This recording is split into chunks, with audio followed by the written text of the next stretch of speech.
सुप्रभात साथियों, problem solver में आप सबों का स्वागत है। मैं हूं सुरेश सर और आज हम बात करेंगे परिमाप और क्षेत्रफल के ऊपर। तो हम लोग आज समझेंगे कि परिमाप क्या होता है, क्षेत्रफल क्या होता है। परिमाप और क्षेत्रफल से संबंधित महत्वपूर्ण पदों को समझेंगे। परिमाप और क्षेत्रफल को सॉल्व करने हेतु कुछ मुख्य फॉर्मूलों की जरूरत पड़ेगी, सूत्रों की जरूरत पड़ेगी।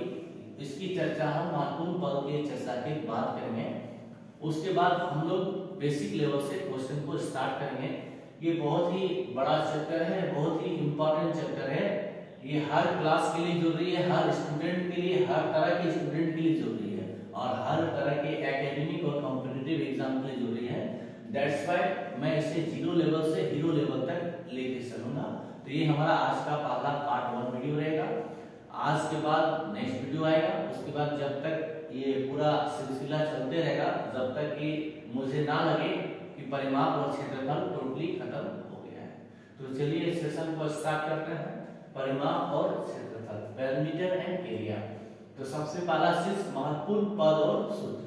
तो सबसे पहला पद हम जानेंगे कि परिमाप क्या होता है। परिमाप क्या होता है, what do mean by perimeter. देखिए मैंने क्या लिखा है, परिमाप एक बंद आकृति के चारों ओर की लंबाई है। परिमाप जो है एक बंद आकृति के चारों ओर की लंबाई है। जैसे एक पिक्चर देखिए, यहाँ पे चतुर्भुज है ABCD, ABCD। ये एक बंद फिगर है ना, ये एक क्लोज फिगर है। तो मैंने क्या लिखा है कि परिमाप एक बंद आकृति के चारों ओर की लंबाई है। तो इस बंद आकृति का अगर हम बात करते हैं, अगर हम ABCD का यहाँ पर बात कर रहे हैं, तो ABCD में देखिए A से B, B से C, C से D और D से A, यही ना चारों ओर का लंबाई है। तो परिमाप क्या होता है, परिमाप किसी बंद आकृति के चारों ओर की लंबाई है। तो अगर ABCD हमारे चतुर्भुज है तो इसका चारों ओर का लंबाई क्या होगा, तो पहला लंबाई A से B तो AB, दूसरा लंबाई B से C BC, तीसरा लंबाई क्या होगा C से D CD और चौथा लंबाई होगा D से A DA। तो इसी को हम क्या बोलेंगे, परिमाप। तो परिमाप मतलब होता है किसी बंद आकृति के चारों ओर की लंबाई। कोई भी फिगर दिया रहेगा, उसका चारों ओर का जो लंबाई होगा उसको जब हम जोड़ देंगे तो ये हमारा परिमाप के बराबर है। और आप लोग पढ़ते हैं ना कि आयत का परिमाप क्या होता है, 2 × L + B। वो कैसे आता है, वो इसी फॉर्मूला से आता है, AB जोड़ BC जोड़ CD जोड़ DA। आप देखिए इसको निकाल भी सकते हैं यहाँ पर। जैसे कि A से B का लंबाई को L मानेंगे तो D से C का भी लंबाई L हो जाएगा, क्योंकि आयत का विपरीत भुजा बराबर होता है। B से C को अगर आप B मानिएगा तो A से D भी आपका B हो जाएगा। तो यहाँ पे आप देखिएगा AB और DC दोनों का मान क्या आ जा रहा है, L आ जा रहा है। L कितने बना रहा है, 2 बना रहा है। इसी तरह B कितने बना रहा है, 2 बना रहा है। तो यही आपका रिजल्ट आएगा है 2L + B। तो इस सब की चर्चा मैं आगे करूंगा, आगे मैं ड्राइव करूंगा। अभी मैं समझा रहा हूं आपको। आई थिंक आपको परिमाप क्लियर हो गया होगा। अब नेक्स्ट बात करते हैं क्षेत्रफल की। क्षेत्रफल को क्या कहते हैं, एरिया। क्षेत्रफल बंद आकृति द्वारा किसी तल में घेरे गए स्थान की माप है। इसका मतलब ये हुआ साथियों कि क्षेत्रफल जो है किसी भी बंद आकृति के द्वारा जितना भी जगह को घेरा जाता है उसका मेजरमेंट है। तो मैंने वही लिखा हुआ है कि क्षेत्रफल जो है बंद आकृति द्वारा। तो बंद आकृति मैंने एक एग्जांपल लिया है ABCD। ये मेरा चतुर्भुज है, ये मेरा एक बंद आकृति है। तो ये बंद आकृति है, इसके द्वारा किसी तल में, तल क्या होता है, तल में प्लेन होता है। जैसे X Y Y Z Z X Y Z plane है ना। तल जो होता है द्विविमीय आकृति 2D फिगर के लिए होता है, 3D के लिए होता है, त्रिविमीय आकृति के लिए होता है, द्विविमीय आकृति होता है। द्विविमीय आकृति में जिसमें लंबाई चौड़ाई को दिखाया जाता है। त्रिविमीय आकृति जिसको हम ग्राफ पेपर पे जनरली नहीं दिखाते हैं, उसको जैसे लैपटॉप में आप दिखा सकते हैं, कंप्यूटर में दिखा सकते हैं, है ना। एनिमेटेड फिगर टाइप चीज में उसका यूज होता है। जो भी हो वो हमको भी नहीं समझना है, आपको बस यही जानना है कि क्षेत्रफल क्या होता है। कोई भी बंद आकृति ले लेंगे तो उसके अंदर जो भी सतह घिरा हुआ रहेगा, उसके अंदर का जो भी सरफेस घिरा हुआ रहेगा उसी को हम एरिया बोलेंगे। तो क्षेत्रफल बंद आकृति द्वारा किसी तल में घेरे गए स्थान को बताता है। तो ABCD के द्वारा घेरा गया स्थान क्या है, ये पूरा, ये अंदर में जितना है सारा को ड्राइंग करके दिखा दे रहा हूँ। ये देखिए, ये जितना ड्राइंग पार्ट आ रहा है, ये सारा है यहाँ पे, ये ए बी सी डी के द्वारा जो घिरा हुआ स्थान है, ये सारा स्थान है, ये इसी घिरे हुए स्थान को हम लोग क्षेत्रफल बोलते हैं। क्या बोलते हैं? क्षेत्रफल बोलते हैं। तो आगे हम महत्वपूर्ण सूत्र का बात करेंगे, बट उसके पहले एक बार फिर से हम रिवीजन करते हैं एक लाइन में। परिमाप क्या होता है? परिमाप बंद आकृति के चारों ओर की लंबाई होती है। क्षेत्रफल क्या होता है? क्षेत्रफल बंद आकृति के द्वारा घिरा हुआ सतह का माप होता है। घिरा हुआ सतह का, घिरा हुआ स्थान का माप होता है। तो आप लोग इसका स्क्रीनशॉट जल्दी से ले लीजिए, मैं आगे फॉर्मूला क्लियर हो जाऊंगा।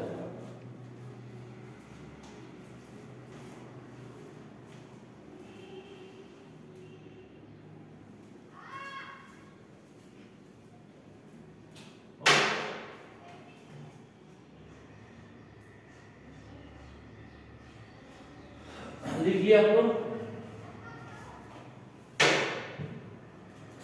चलिए महत्वपूर्ण सूत्र की बात करते हैं हम लोग।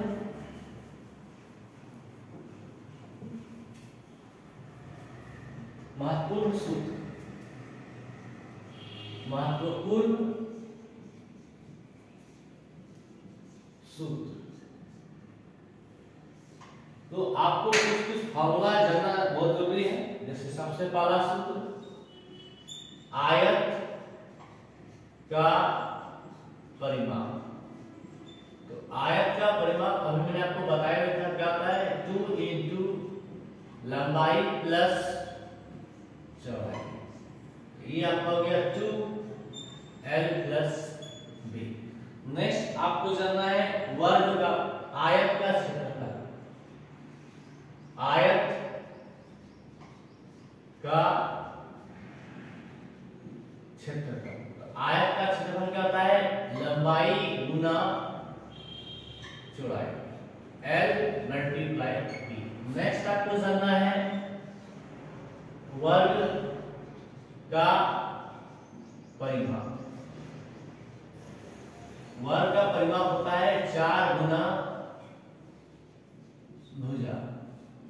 4 गुना भुजा को आप a मान लीजिए, तो 4a। नेक्स्ट आपको जानना है वर्ग का क्षेत्रफल। वर्ग का क्षेत्रफल होता है भुजा गुना भुजा, भुजा गुना भुजा, और इसको आप लिख सकते हैं भुजा का होल स्क्वायर। और आपने भुजा को a माना है, that's why a square means a square. Okay, next आप जान लीजिए त्रिभुज का परिमाप। त्रिभुज का परिमाप, त्रिभुज का परिमाप क्या होता है? अभी मैंने आपको क्या समझाया था? परिमाप क्या होता है? बंद आकृति के चारों ओर की लंबाई को परिमाप करते हैं। तो त्रिभुज में 3 भुजाएं होती है, इसका चारों ओर का जो लंबाई होगा वो 3 ही होगा। इसका मतलब त्रिभुज का परिमाप होता है 3 भुजाओं का योग। त्रिभुज का परिमाप होता है तीनों भुजाओं का योग। ओके, 3 भुजाओं का योग मींस AB जोड़ BC जोड़ CA। आप समझ लीजिए, आप पिक्चर एक देख लीजिए। आप AB पहला लंबाई, BC दूसरा लंबाई, AC तीसरा लंबाई। तो त्रिभुज का परिमाप क्या होता है? 3 भुजाओं का योग। तो पहला भुजा AB, दूसरा भुजा BC, तीसरी भुजा AC। तो AB जोड़ BC जोड़ CA। ओके, अब परिमाप बंद आकृति के चारों ओर की लंबाई। तो बंद आकृति के चारों ओर का लंबाई क्या है? AB है, BC है और AC है। एक स्पेशल केस जैसे आपको कहीं पूछ देगा समबाहु त्रिभुज का परिमाप। समबाहु त्रिभुज का परिमाप। तो देखिए समबाहु त्रिभुज में क्या होता है? समबाहु त्रिभुज में तीनों भुजाएं बराबर होती हैं, हर भुजा का मान बराबर होता है। तो AB जितना होगा उतना ही BC होगा, उतना ही AC होगा। तो अगर हम AB को A मान लेंगे तो BC भी A हो जाएगा, AC भी हो जाएगा। तो A जोड़े A जोड़े A कितने बार आएगा? 3 बार। इसीलिए समबाहु त्रिभुज का परिमाप होता है 3 गुना भुजा। 3 गुना भुजा 3। ओके, यहां तक पहले स्क्रीनशॉट ले लीजिए, फिर आगे बढ़ते हैं।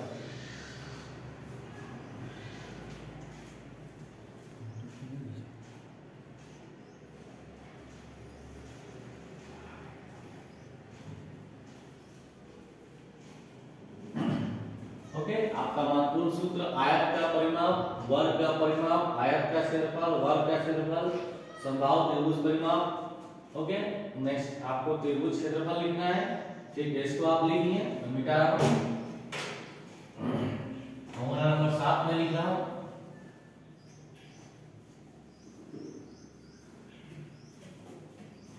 फॉर्मूला नंबर 7,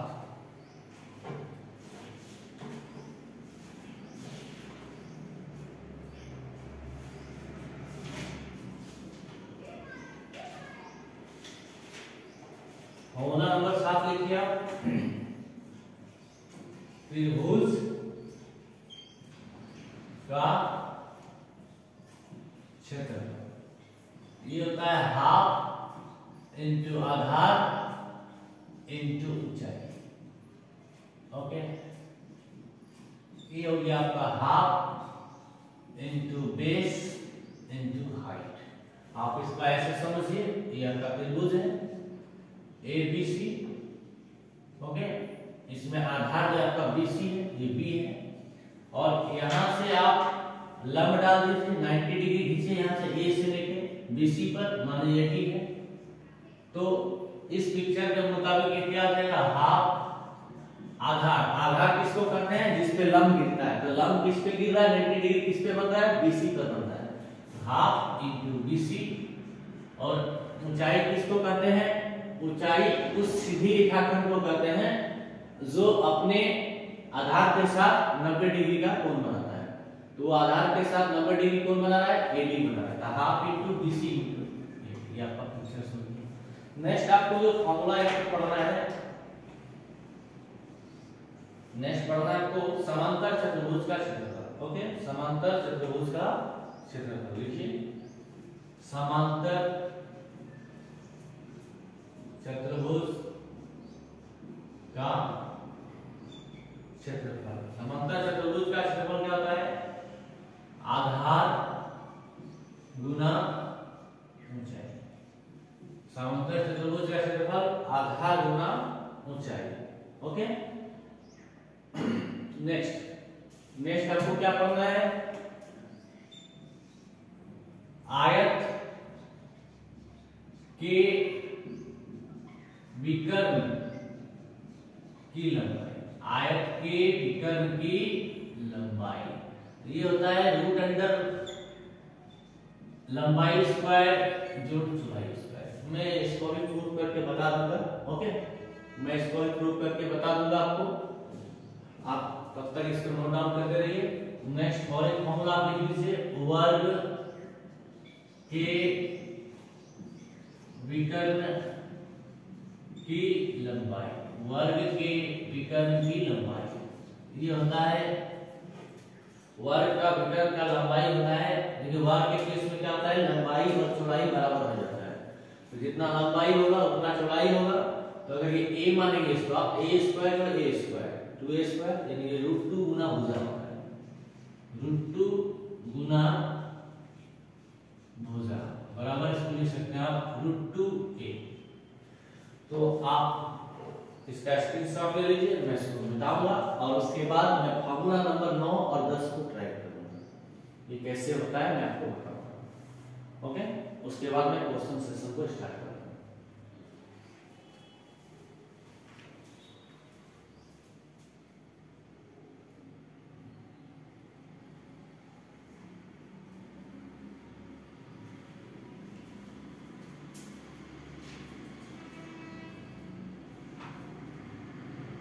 ओके, चलिए इसको मैं मिटा और मैं आपको ड्राइव करके थोड़ा सा दिखा देता हूँ वो इंपॉर्टेंट चीज। कभी आप अगर भूल जाते हो तो कैसे निकालोगे। जैसे आपको निकालना है आयत के विकर्ण की लंबाई, आयत के विकर्ण की लंबाई। तो मैंने आपको क्या पढ़ाया, √L² जोड़ B²। ये कैसे निकलेगा, तो देखिए दोस्तों आप सबसे पहले जानिए कि आयत किसे कहते हैं। आयत एक ऐसा चतुर्भुज होता है जिसकी विपरीत भुजाएं समांतर होती है और बराबर होती है और प्रत्येक कोण 90 डिग्री होता है। देखिए पिक्चर यहाँ पे ए बी सी डी, ये एक आयत है ए बी सी डी, ये एक आयत है। क्यों आयत है? इसका विपरीत भुजा क्या क्या है? ए बी और सी डी। ये बराबर होगा और ये समांतर होगा। समांतर होगा मींस रेल की दो पटरी के जैसे। ओके, नेक्स्ट आपका बीसी ये और नेक्स्ट आपका एडी ये दोनों बराबर होगा। ये दोनों क्या होगा? बराबर होगा और रेल की पटरी के जैसा समांतर होगा। समांतर रेखा किसको कहते हैं? वैसी दो रेखाएं जो एक दूसरे के समान अंतराल में एक दूसरे के साथ चलती है बट एक दूसरे को कभी भी नहीं काटती है, एक दूसरे को कभी प्रतिच्छेद नहीं करती है, उन्हें हम समांतर रेखा कहते हैं। तो डीसी और एबी, इस पिक्चर में देखिए डीसी और एबी हमारा समांतर रेखा है, बीसी और एडी दो समांतर रेखा है। एबी का लंबाई और डीसी का लंबाई यहाँ पर बराबर है, बीसी का लंबाई और एडी का लंबाई यहाँ पर बराबर है। ठीक है, और इसमें चार भुजा है इसलिए चतुर्भुज है। तो चतुर्भुज है, किस तरह का चतुर्भुज है? आयत है। आयत क्यों है? आयत इसलिए क्योंकि AB बराबर BC है, AB समांतर DC है, AD समांतर BC है और AD बराबर BC है। और साथ ही साथ प्रत्येक कोण मतलब A B C D प्रत्येक कितना डिग्री पे है? 90 डिग्री पे, इसलिए क्या है? आयत है। तो आइए हम सीखते हैं कि आयत का विकर्ण का लंबाई कैसे निकालते हैं। तो पिक्चर में देखिए यहाँ पर A से C को आप मिला दीजिए, A से C को आप मिला दीजिए, A से C को आप मिला दीजिएगा। यहाँ पे 90 डिग्री है तो 90 डिग्री देखिए आधार AB पर खड़ा है और 90 डिग्री जो है AB पर खड़ा है इसलिए BC यहाँ पे लंब हो जाएगा और AB आपका आधार हो जाएगा। ये आपका आधार हो गया, ये आपका क्या हो गया? आधार हो गया। ये आपका लंब क्या हो गया? आधार और लंब, और यहाँ पे 90 डिग्री। तो आपने पढ़ा है ना कि समकोण त्रिभुज में जो सबसे बड़ी भुजा होती है वो कर्ण होती है और कर्ण हमेशा 90 डिग्री के ऑपोजिट साइड वाली भुजा होती है। तो ये आपका कर्ण हो गया। ठीक है, और हमारे इस फिगर में इस आयत में ऐसे ही कर्ण है, ऐसे ही विकर्ण है, ऐसे ही कर्ण है और ऐसे ही विकर्ण है। विकर्ण किसको कहते हैं? किसी दिए हुए चतुर्भुज में विकर्ण किसको कहते हैं?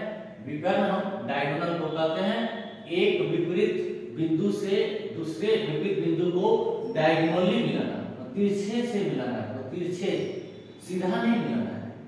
सीधा मिलाइएगा इस तरह ये ऊंचाई हो जाएगा। आपको तिरछा तिरछा मिलाना है। आपको एक बिंदु से दूसरे बिंदु को कोना से एक कोना से विपरीत वाले कोना को तिरछा मिलाना है। ठीक है, चलिए हम लोग इसको ड्राइव करने का कोशिश करते हैं। आयत का विकर्ण का लंबाई कैसे निकलता है? तो आयत का विकर्ण का लंबाई निकालने के पहले देखिए दोस्तों यहाँ पर आपका क्या है? एक समकोण त्रिभुज बन रहा है ABC। तो लिखिए समकोण त्रिभुज ABC में। ओके, आप देखिए तो यहाँ पर पाइथागोरस करने लगेगा क्योंकि ABC में यहाँ 90 डिग्री बन रहा है B के ऊपर। तो समकोण त्रिभुज ABC में पाइथागोरस प्रमेय क्या कहता है? कर्ण स्क्वायर बराबर क्या होता है? लंब स्क्वायर जोड़ आधार स्क्वायर, लंब स्क्वायर जोड़ आधार स्क्वायर। तो आपका कर्ण क्या है? आपका कर्ण है AC। तो AC स्क्वायर बराबर लंब आपके पास क्या है? BC स्क्वायर प्लस आधार आपके पास क्या है? AB square. ठीक है, यदि आप BC को B मान लेते हैं क्योंकि देखिए ABCD में BC क्या दिख रहा है? चौड़ाई दिख रहा है। क्या दिख रहा है? चौड़ाई। तो BC को अगर आप B मान लेते हैं, AB आपको क्या दिख रहा है? लंबाई दिख रहा है। क्या दिख रहा है? लंबाई दिख रहा है। तो इसको आप L मान लेते हैं। तो दोनों यहाँ बैठा दीजिए। BC के जगह क्या बैठ जाएगा? B, तो B स्क्वायर। AB के जगह क्या बैठेगा? L, तो AB स्क्वायर। तो यहाँ से आपका AC स्क्वायर बराबर क्या आ गया? AC स्क्वायर बराबर आ गया B स्क्वायर जोड़ L स्क्वायर, B स्क्वायर जोड़ L स्क्वायर। तो यहाँ से आपका AC क्या आ जाएगा? यहाँ से आपका AC आ जाएगा रूट अंडर B स्क्वायर जोड़ L स्क्वायर। और अभी मैंने आपको बताया कि इस पिक्चर में AC आपका क्या है? कर्ण है। इस पिक्चर में AC आपका कर्ण है, इस पिक्चर में AC आपका विकर्ण है, दोनों है। एबीसी के रेस्पेक्ट में एक कर्व है, क्योंकि एबीसी एक समकोण त्रिभुज बन रहा है जिसका कोण भी समकोण है, और एबीसीडी चतुर्भुज आयत है, इसके रेस्पेक्ट में एक विकर्ण है। तो यहाँ से फॉर्मूला ड्राइव हो गया कि किसी आयत का विकर्ण जो होता है, किसी भी आयत का जो विकर्ण होता है वो क्या होता है, रूट अंडर एल स्क्वायर जोड़ बी स्क्वायर। इसको आप नोट डाउन कर लीजिए, इसको आप नोट डाउन कर लीजिए।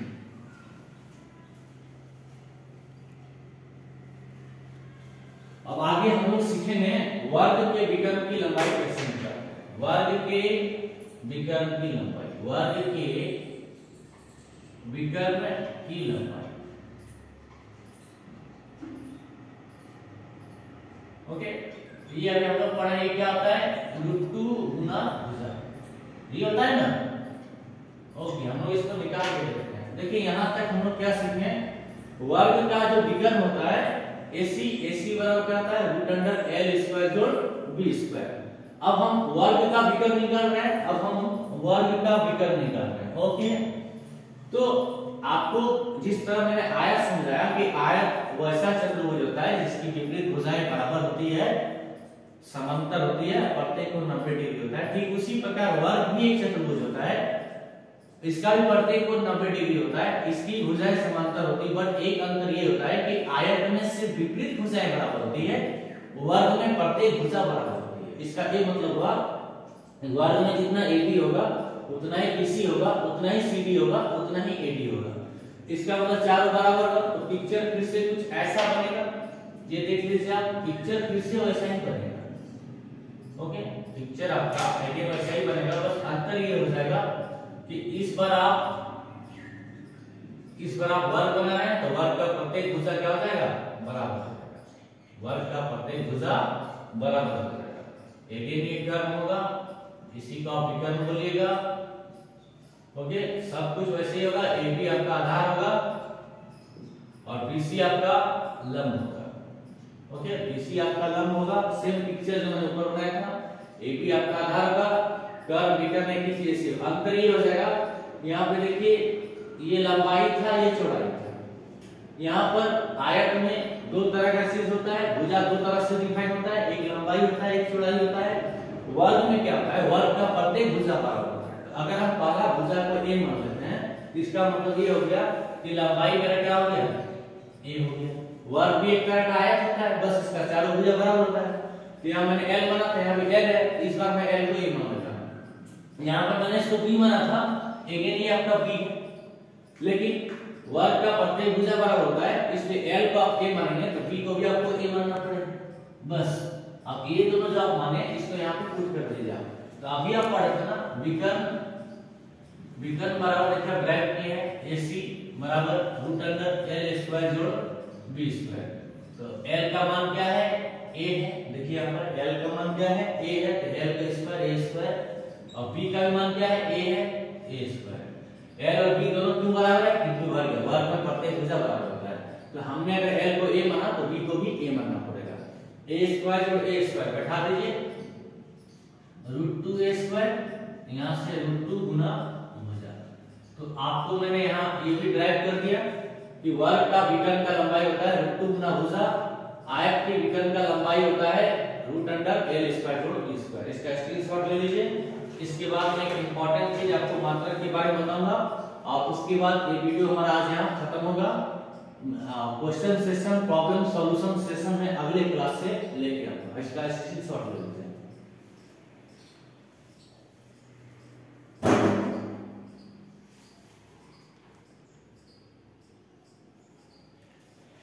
चलिए अब आप हेडिंग डालिए मात्रक, आपको हेडिंग डालना है मात्रक। मात्रक इसलिए बता रहा हूं कि मैथ्स में मात्रक बहुत इंपॉर्टेंट होते हैं, यूनिक। आप लोग देखते हैं ना कभी किसी क्वेश्चन में सेंटीमीटर, किसी में मीटर, किसी में किलोमीटर, किसी में वगैरह वगैरह, तो थोड़ा सा समझ लीजिए आप।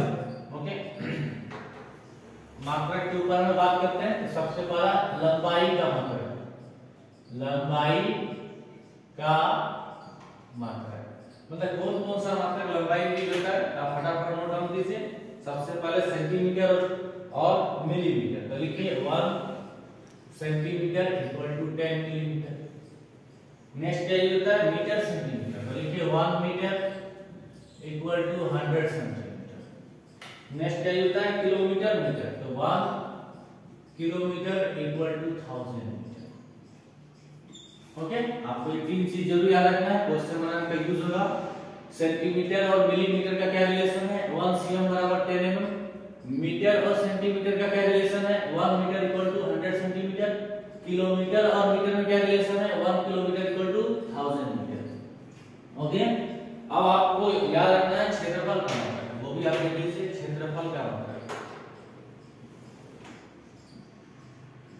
क्षेत्रफल का मात्रक। ओके, चलिए क्षेत्रफल का मतलब क्या होता है, दो विमा को गुना करना। दो विमा मतलब लंबाई और चौड़ाई। तो सपोज कीजिए यहाँ 1 सेंटीमीटर बराबर क्या लिखा हुआ है 10 mm। 1 सेंटीमीटर बराबर क्या लिखा हुआ है 10 mm। तो हम इसको दो बार लिख देते हैं, 1 सेंटीमीटर गुना 1 सेंटीमीटर। ठीक है बाबू, 1 सेंटीमीटर गुना 1 सेंटीमीटर। कैसे जाने, क्षेत्रफल पढ़ा है, क्षेत्रफल में एक बार लंबाई यूज होता है, एक बार चौड़ाई यूज होता है। तो हम मान लेते हैं कि किसी आकृति का लंबाई 1 सेंटीमीटर है, उसका चौड़ाई भी 1 सेंटीमीटर। तो क्षेत्रफल क्या होता है लंबाई गुना चौड़ाई। तो 1 सेंटीमीटर गुना 1 सेंटीमीटर, 1 सेंटीमीटर गुना 1 सेंटीमीटर। 1 सेंटीमीटर की जगह क्या लिखा जा सकता है 10 मिलीमीटर, और 1 सेंटीमीटर की जगह क्या लिखा जा सकता है 10 मिलीमीटर। ऊपर मैंने लिखा है तो 10 गुना 10 क्या हो गया 100 मिलीमीटर स्क्वायर। ठीक है, बहुत इजी था। इसी तरह आप देखें तो 1 मीटर गुना 1 मीटर। 1 मीटर को हमने क्या लिखा था 100 सेंटीमीटर गुना 100 सेंटीमीटर। ये क्या हो गया 1 2 3 4 सेंटीमीटर स्क्वायर। ओके, बहुत इजी बताया मैंने, आप इसको नोट डाउन करते चलिए। नेक्स्ट 1 किलोमीटर स्क्वायर मुझे निकालना है। तो 1 किलोमीटर स्क्वायर, तो 1 किलोमीटर को मल्टीप्लाई 1 किलोमीटर। किसी एक मात्रक को दो बार लिखिए और उसको गुना कीजिए, अन्य मात्रक में चेंज हो जाएगा किलो के साथ। तो 1 किलोमीटर मतलब क्या बताया मैंने 1000 गुना 1000। 1 2 3 मीटर स्क्वायर। तो ये मात्रक के ऊपर मैंने चर्चा कर दिया। लंबाई का मात्रक सेंटीमीटर, मिलीमीटर, किलोमीटर, मीटर, और क्षेत्रफल का मात्रक cm square, mm square, kilometre square, metre square. Okay, तो वीडियो को यहाँ पे समाप्त करता हूँ, वीडियो लंबा होता जा रहा है। तो आज के वीडियो में मैंने सिर्फ आपको परिमाप और क्षेत्रफल के ऊपर बातें की। परिमाप क्या होता है ये समझाया, क्षेत्रफल क्या होता है ये समझाया, परिमाप और क्षेत्रफल से रिलेटेड महत्वपूर्ण पदों को समझाया, महत्वपूर्ण परिभाषाओं को आपके समझ रखा, और कुछ जो मुझे लगा कि इंपॉर्टेंट चीज है आपको ड्राइव प्रूफ करके बताया जाए। मैंने कुछ चीजों को आपको प्रूफ करके बताया, जैसे वर्ग का विकर्ण कैसे निकालते हैं, आयत का विकर्ण कैसे निकालते हैं, आयत का परिमाप कैसे निकालते हैं। ये बहुत ही भास्ट क्षेत्र बच्चों, एक चीज का मैं प्रूफ नहीं करूंगा, बट मुझे जहां भी इंपॉर्टेंट लगेगा मैं उसको प्रूफ करके आपको दिखाऊंगा। अदरवाइज मैं सारा पद को बताता चलूंगा। मैंने पदों को बताया, महत्वपूर्ण सूत्र को बताया। अब ये हमारा आज का पार्ट 1 वीडियो है। ओके, मैंने क्वेश्चन सेशन को स्टार्ट नहीं किया, प्रॉब्लम सॉल्यूशन सेशन को, problem solving session PSS session को मैं अगले क्लास से लाऊंगा। तो आज की सेवा यहीं तक। आपको अगर हमारा वीडियो अच्छा लगा तो हमारे चैनल प्रॉब्लम सॉल्वर को सब्सक्राइब कीजिए, लाइक कीजिए, शेयर कीजिए, कमेंट कीजिए। YouTube की बेल आइकन घंटी बेल बटन को जरूर दबाएं। Thanks for watching.